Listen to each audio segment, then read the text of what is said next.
તમને નથી લાગતું કે બધો જ વાંક બોલિવૂડનો છે? Yes, MOON, moon.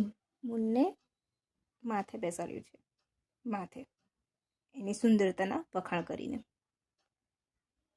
એટલે જ ને અત્યારે હાલ પણ કોઈ છોકરો ને છોકરીના વખાણ કરીને સરખામણી કરે મૂન સાથે તો પેલી ખુશ થઈ જાય.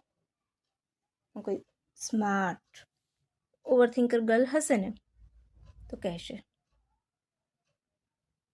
આ મારા વખાણ કર્યા કે પછી મને કહીને ગયો.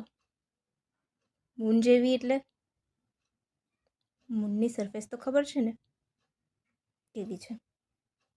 વધુ નહીં બોલું, સમજો. સમझदार को इशारा ही काफ़ी है.